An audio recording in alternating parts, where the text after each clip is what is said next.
to Deep Sleep Stories. If these stories have helped you through restless nights, please leave a review. Reviews are what help this podcast grow, reach more listeners, and stay alive. Without them, even something meaningful can slowly disappear. So if this show has brought you comfort, that small act truly helps keep it going. Now, settle in, and let's begin. Welcome to Deep Sleep Stories. Tonight you'll drift into a gentle tale about a quiet village where the summer market arrives earlier than anyone expected, bringing soft surprises on a warm breeze. Settle yourself in, just as you are. Let your shoulders loosen, as if a kind hand has lifted a weight you didn't realize you were carrying. Feel the place beneath you steady and supportive, holding you without effort. If it helps, let your jaw unclench, your tongue resting easily, your brow smoothing as though it's being warmed by a late afternoon sun. Take a slow breath in and a slower breath out. Again, breathing in as though you're sipping calm, and breathing out as though you're letting the day drift away like a ribbon of cloud. There's nothing you need to solve tonight. No tasks to sort, no conversations to replay, only the simple, soothing act of listening, of letting the words pass by like water moving around smooth stones.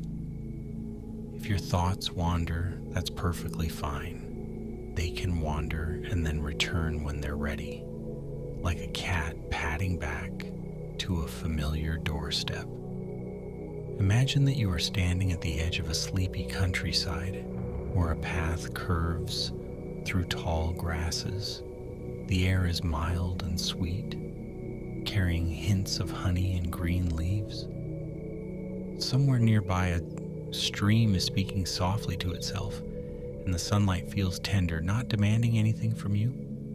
With each breath, you can feel yourself becoming a little quieter inside, a little softer, a little more ready to be carried. And now, without any effort on your part, the story can begin to unfold on its own. In a small valley tucked between gentle hills, there was a village that moved at an unhurried pace. It was the kind of place where the mornings began with the sound of shutters opening, one by one, and where the evenings were measured by the glow in windows and the comforting clink of dishes being set aside. The village had a square paved with pale stones, warmed by sun in the day and cooled by moonlight at night. Around that square sat a ring of buildings that looked as if they had grown there naturally. An old bakery with a roof like a sleeping cat's back, a little apothecary with jars catching light in their bellies, a modest inn with a painted sign that creaked gently whenever the wind visited. At the far end of the square stood a broad-limbed tree whose branches made a soft ceiling of leaves.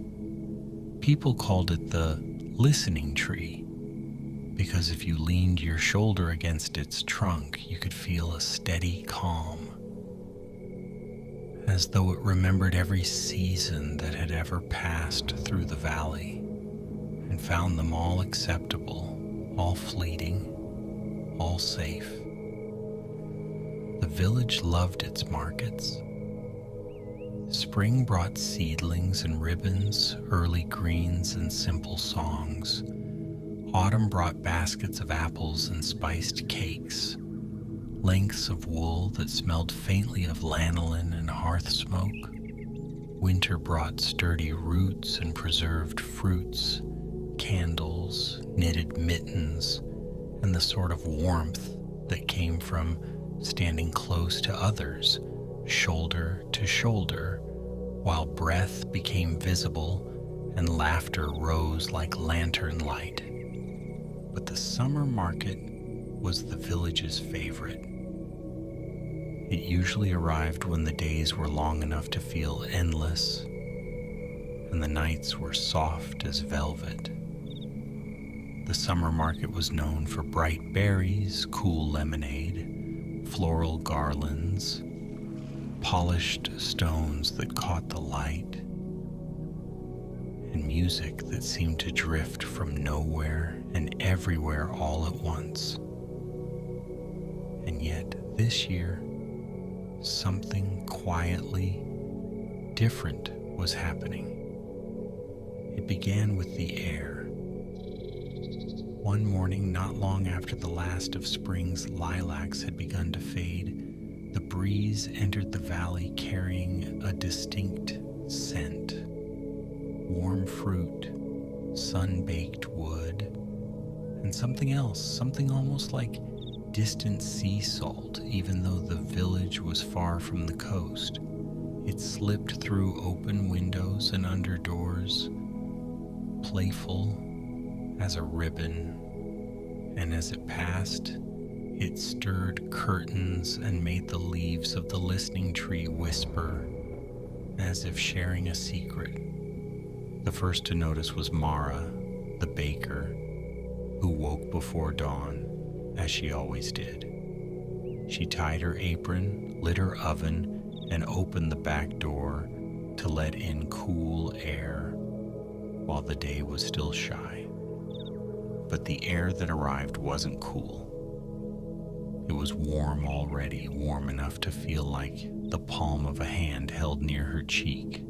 Mara paused with flour on her fingers and breathed in. She smelled peaches, real peaches, ripe and soft, the kind that usually didn't appear until later in the season. She frowned, not with worry, but with a gentle confusion, as though she'd stepped into the wrong room of her own home. Later in the square, others noticed too.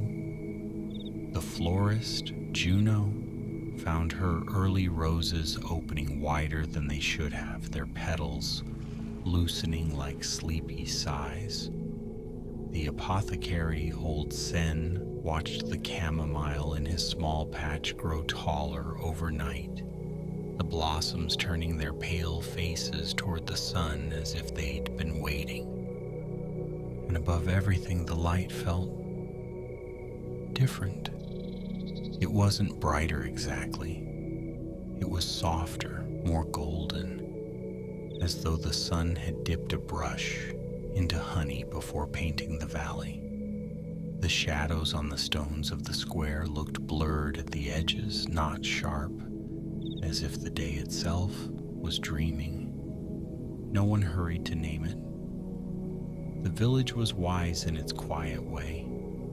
It had learned that some changes arrived like visitors, gentle and curious, and if you gave them space, they would reveal what they came to offer.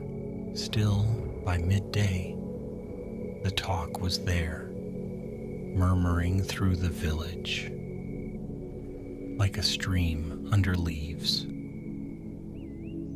Feels like summer, someone said at the well, dipping a bucket. Too soon, someone replied, but their voice carried more wonder than complaint. Maybe it's only a warm spell, or maybe the market's on its way. The summer market had never been early before. It arrived on a particular week as reliably as swallows returning to the eaves. People planned for it without thinking. They saved coins, they cleaned their front steps. They made lists of what they might buy. A jar of strawberry jam, a hand-carved spoon, a new ribbon for hair, a charm for luck, a small kite, A candle that smelled like pine and honey. If the market came early, it would be a surprise. And the village loved surprises, as long as they were kind. Near the inn where the square widened, a small notice board stood beneath the listening tree. It held announcements about lost scarves, about a stray goat that had wandered into someone's herb garden, about a dance in the hall. At the end of the month, it was also where market days were posted, written in neat script and pinned beneath a small wooden sun. That afternoon, Mara walked toward the board, wiping her hands on her apron. She wasn't alone. Juno the florist was there too, her fingers faintly stained green from stems. Old Sen joined them, moving slowly, with his cane tapping softly on stone. A few others gathered, drawn by the same gentle curiosity. The board was almost empty, and yet there was something new there. A small card, cream-colored, pinned under the wooden sun. It hadn't been there that morning. Mara leaned closer, and her heart gave a quiet, pleasant flutter. On the card, in ink that shimmered slightly when you moved your head, were words that seemed to settle into the air rather than simply sit on paper. The summer market arrives at dawn. No date was written, no signature, no explanation, just that. The villagers stared at the card for a long moment, as if waiting for it to say something more. The listening tree's leaves stirred, making a soft hush, hush sound like a lullaby. The air carried that warm peach scent again, faint but unmistakable. Juno smiled first. "Well," she said quietly, as though not wanting to disturb the moment, "then we should be ready." No one argued. The village didn't have much taste for arguments, especially not on days when the light felt like a dream. Instead, they began to prepare in the way that villagers do. Slowly, practically, with a kind of warmth that made even work feel like comfort. By evening, the square was tidied.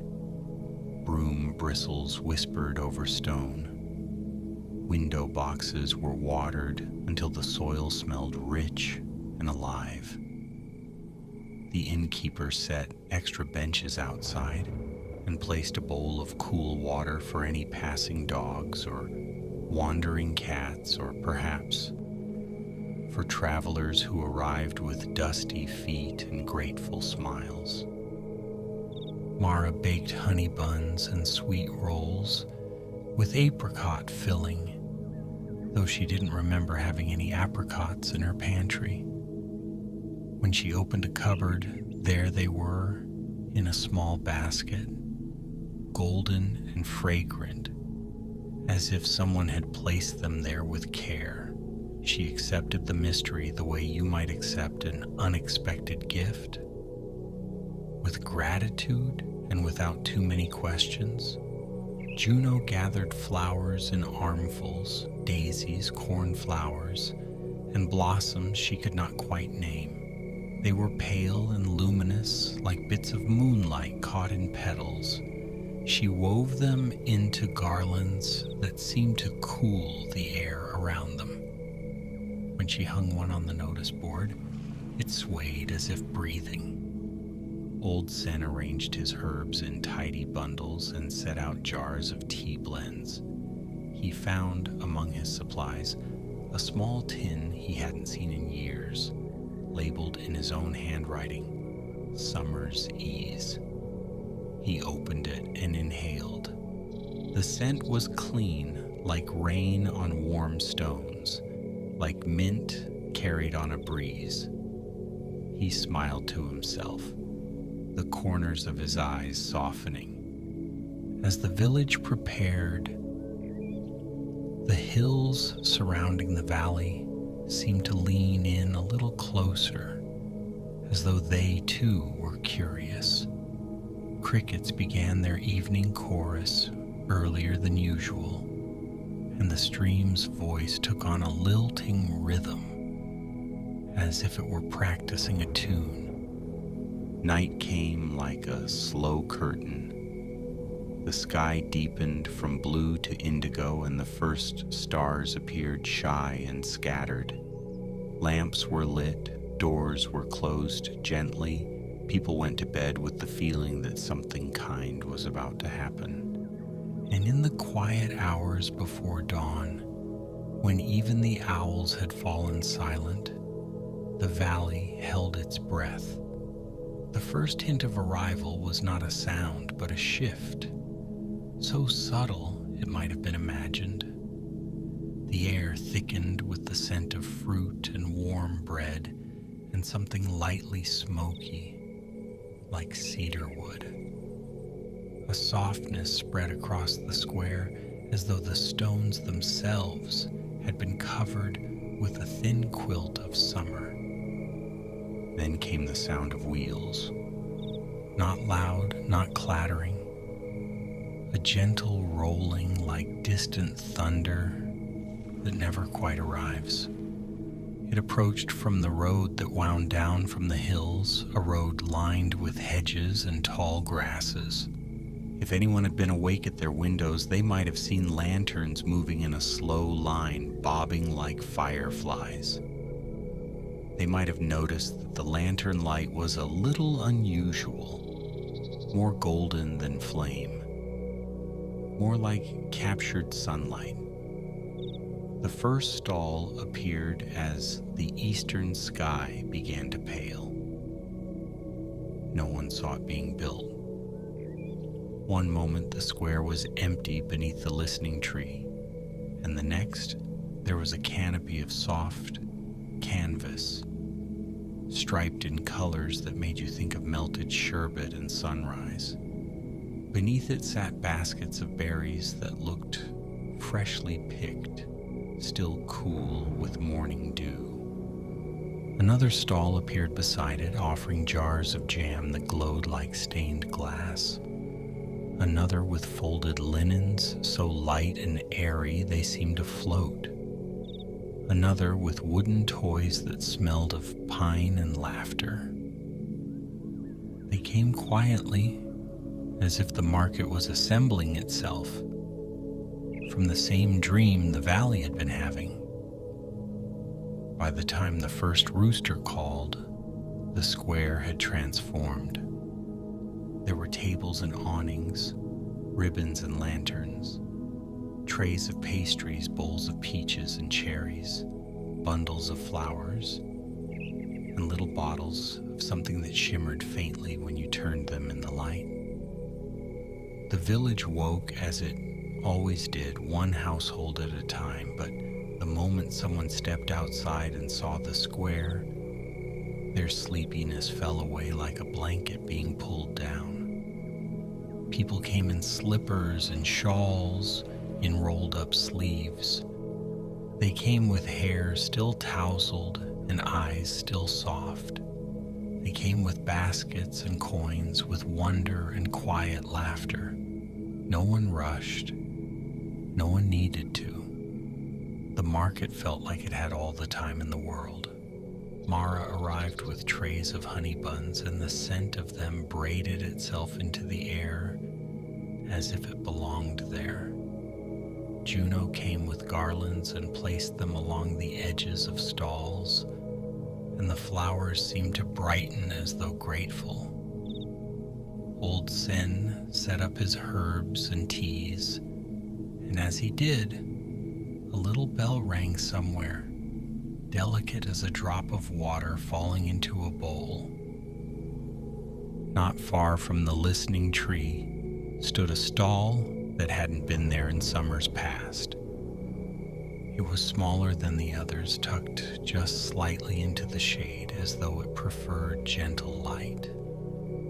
Its canopy was the color of soft dusk, and it was trimmed with tiny shells that clicked faintly when the breeze moved.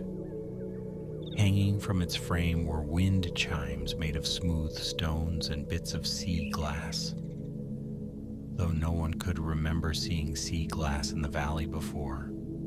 Behind the stall stood a person who seemed familiar and not familiar at all. Their hair was pale like sun-bleached straw, but when they turned their head, it caught the light like silver. Their clothes were simple, linen perhaps, yet they sat on them in a way that made them look woven from the season itself. They smiled at each passerby with a calm, knowing warmth, as though they recognized everyone without needing names. On the table before them were small items arranged with care, tiny jars of honey that held flecks of gold, smooth stones painted with symbols that looked like waves and leaves, folded papers tied with thread, and little cloth pouches that breathed out the scent of lavender and warm sand. A small sign sat at the edge of the table. It did not announce prices. It simply read, "For what you're ready to carry." People approached slowly, drawn not by desire, but by a gentle pull of curiosity.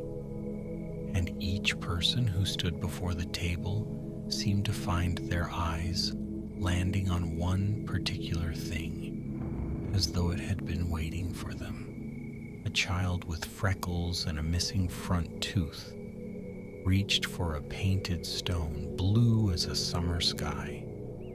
When they held it, their shoulders dropped as if they'd been holding worry they hadn't known how to name.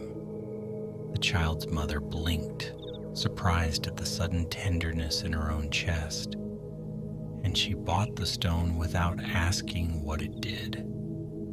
An older man who always spoke loudly and laughed even louder paused at a folded paper tied with red thread. He picked it up and held it to his heart for a moment, eyes closing. When he opened them, the loudness in his face had softened into something quiet and true. He offered a coin and walked away more slowly than usual, as if savoring the weight of his own footsteps.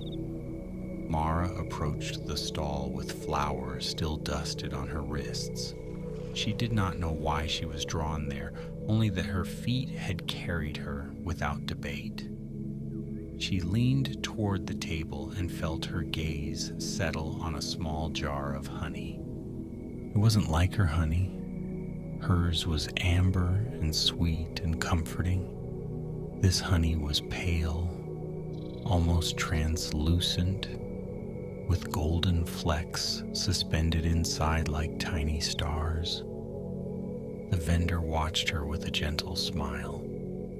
"That one tastes like the first warm day," they said softly. Mara laughed under her breath, not because it was funny, but because it felt familiar in a way she couldn't explain. She held the jar and felt warmth bloom in her palms, as though she'd picked up a piece of sunlight. "What do I give for it?" she asked. The vendor's eyes crinkled. "Only what you're ready to carry," they said again. "Perhaps a promise to rest when you can, or a breath taken slowly, or a kindness you'll give yourself."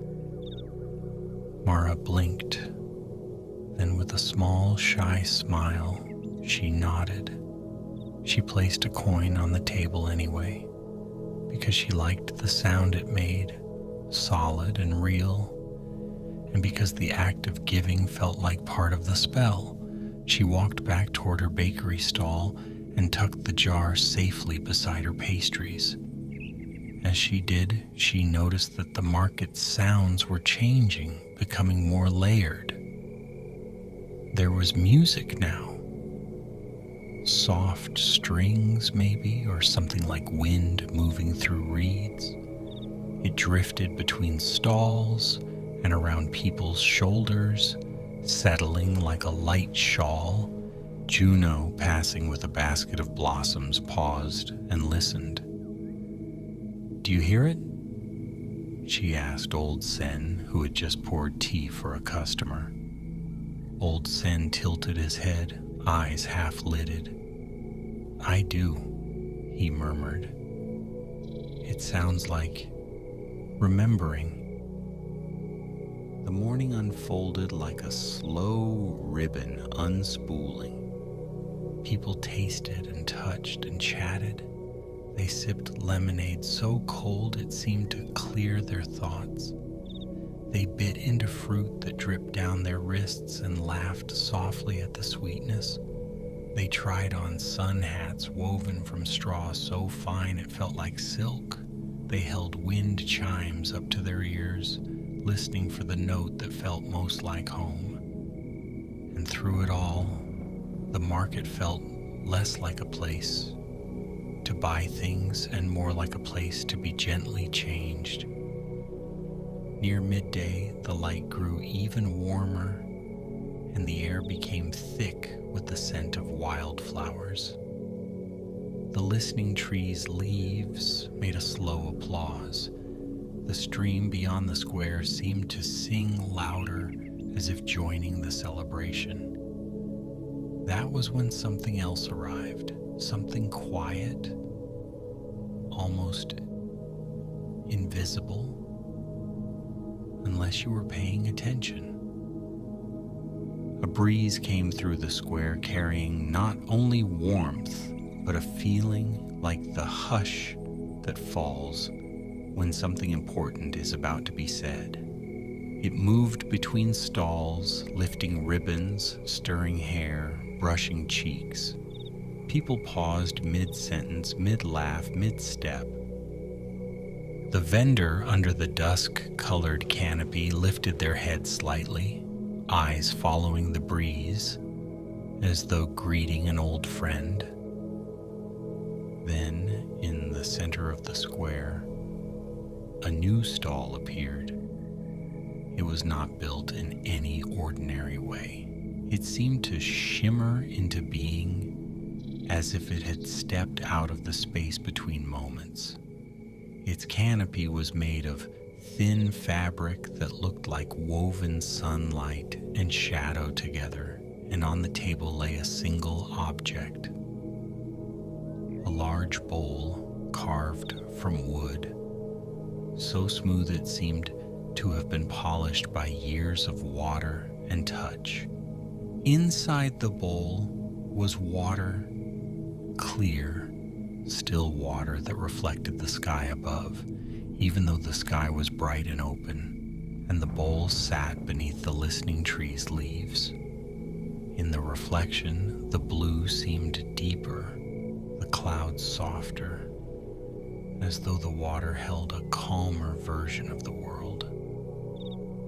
A small sign rested beside the bowl. It read, "A sip for those who have been thirsty in ways they couldn't name."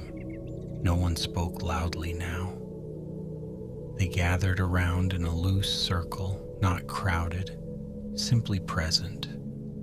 The market music quieted, becoming a faint hum like a heartbeat. A young woman stepped forward first. Her hands trembled slightly as she reached for the ladle resting in the bowl. She lifted it and took a small sip. Her eyes widened, then softened. She exhaled, long and slow, and her shoulders dropped. A smile touched her lips, not bright but deep, like something settling into place. "It tastes like quiet," she whispered. The people around her smiled gently as if they understood. One by one, others stepped forward. Each took a sip. Each looked changed in a small way, faces easing, brows smoothing, breath slowing. Old Sen took his sip and closed his eyes. When he opened them, his gaze seemed clearer, as though he had wiped dust from a window inside himself. "It tastes like summer rain," he murmured. Juno took her sip and laughed softly, surprised by the feeling that rose in her chest. "It tastes like waking up in a clean bed," she said, cheeks flushing as though embarrassed by the tenderness of the truth. Mara took her sip, last among them, her hands warm from the oven, even though she'd been away from it for hours. She tasted the water and felt something move through her. Not dramatic, not sharp, but gentle and strong, like a tide turning. It tasted like being cared for, not by anyone in particular, not by a person who might leave or forget, but by the world itself, by the seasons, by the valley and its hills, by the listening trees' steady presence. She swallowed, and the warmth in her chest spread, quiet and sure. The market carried on after that, but with a different softness, as if everyone had been reminded to move more slowly. People sat on benches with cups of tea and spoke in lower voices. Children played games that involved drifting ribbons rather than racing. Even the dogs lay in patches of shade, paws twitching in dream. As the afternoon leaned toward evening, the sky began to change color. The light shifted from honey gold to something softer, like peach and rose. Lanterns were lit beneath awnings, and their glow seemed to match the coming dusk perfectly. The vendor with the shells and sea glass began to pack away their items, though they did it slowly, without hurry. As they folded cloth and tied strings, their movements were so gentle they seemed like a kind of dance. Mara approached again, carrying a small bundle wrapped in cloth. "I brought you something," she said, her voice quiet. The vendor looked up, eyebrows lifting slightly. Mara opened the cloth to reveal a honey bun, still warm, its top glazed and shining. "For your road," she added, "if you have one." The vendor's smile deepened, and for a moment their eyes looked almost like sunlight through leaves. "Thank you," they said. "That is exactly what I'm ready to carry." They accepted the bun with both hands, as though receiving something precious. Mara hesitated, then asked the question that had been sitting in her mind like a pebble in a pocket. "Why did the market come early?" The vendor's gaze drifted upward to the listening tree, its leaves trembling in the evening breeze. "Because the valley asked," they said simply. Mara blinked. "The valley asked?" "In its own way," the vendor replied. "The hills held warmth. The stream hummed summer tunes. The tree listened closely, and the people were tired, even if they didn't say so. Sometimes summer arrives early when it's needed." Mara felt her throat tighten with something gentle. Not sadness, not joy exactly, something like gratitude that had nowhere to go but into a soft sigh. "And will it stay?" she asked. The vendor's smile became tender. "The market stays only as long as it is welcomed," they said, "and then it becomes a memory you can return to whenever you wish." a taste of sweetness, a breath of warm air, a moment of ease. Mara nodded, understanding in the way you understand a lullaby, not with logic, but with the body. As the last of the light faded, the market began to thin. People carried baskets home. They waved to one another, voices hushed, smiles lingering. The music drifted farther away, becoming part of the night. The stall with the bowl of water was gone, as if it had never been there. The vendor with the shells and sea glass closed their canopy, and when Mara blinked, the stall itself seemed to blur at the edges like mist. The vendor lifted a hand in farewell, and the shells on their canopy chimed softly like a final note.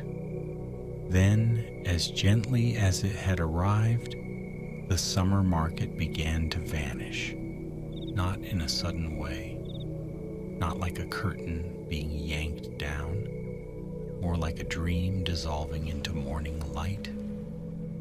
Stalls faded one by one, leaving behind the faintest scent of fruit and flowers.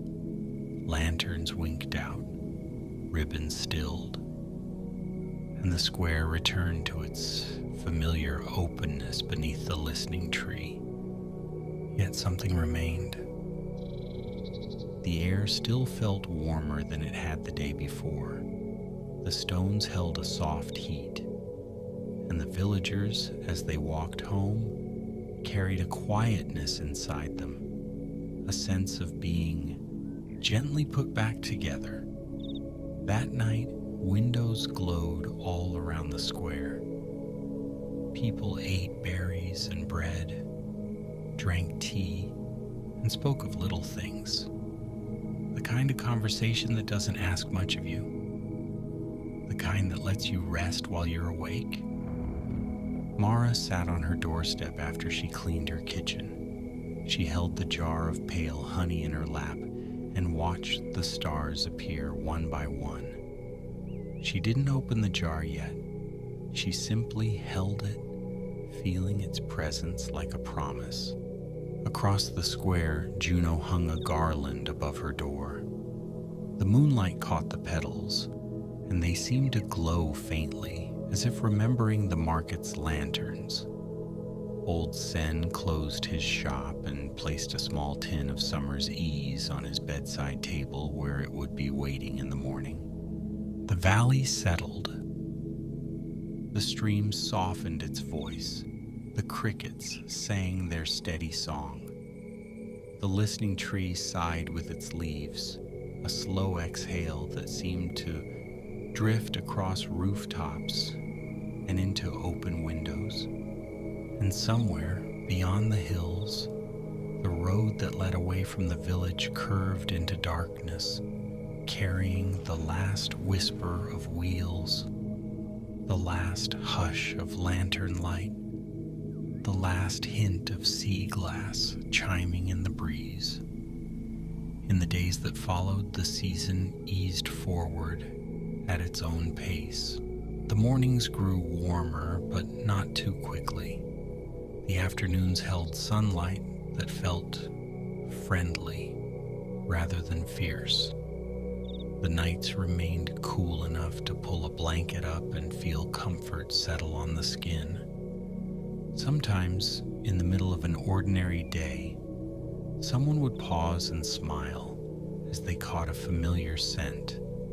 Peach, honey, warm wood. Sometimes a child would find a smooth painted stone in their pocket and rub it between their fingers, feeling calm bloom like a small flower. Sometimes Mara would open her jar of pale honey and stir a tiny spoonful into tea.